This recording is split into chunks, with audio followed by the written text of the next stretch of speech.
Okay. That's the fundamental. All right. Okay. Then we are marking history. Yes. The 10 fundamentals of a successful marriage. Yes. 1, marry your friend.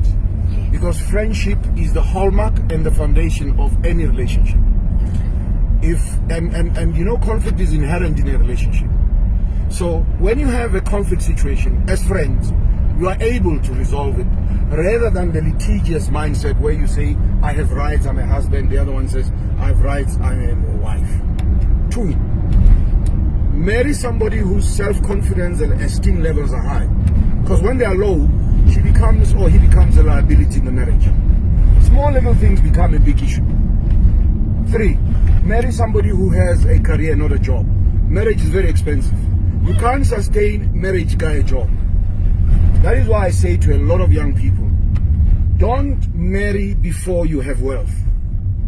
Because if you marry when you don't have wealth, your entire life is a debt. Your lobola is a debt, the car is a debt, the house is a debt. Everything becomes a debt. And you know what that debt does? That debt is the one that creates stress in a relationship. 4, marry somebody who has a balance sheet. And when I talk balance sheet, I'm not talking physical things. I'm talking about intellectual capital, because if you have intellectual capital, you can create anything and you can live anywhere in the world. You know, you can compete because you are intellectually competent.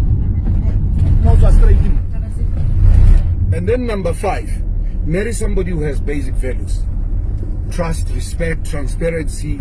You know, in a marriage, somebody must be in a position to say, I'm sorry. You know, even when you're not wrong. Because you want what? You want peace. You want stability in a relationship. 6, marry somebody who believes in God. Don't marry an atheist. You know, marry somebody who believes in Momudimu. 7, marry somebody, especially a woman, who's got a social conscience. You know,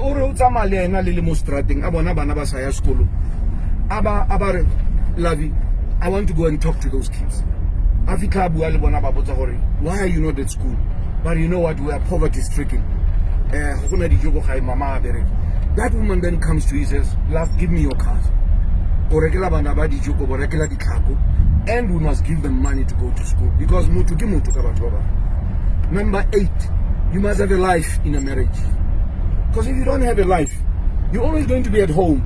And when the other partner we are going.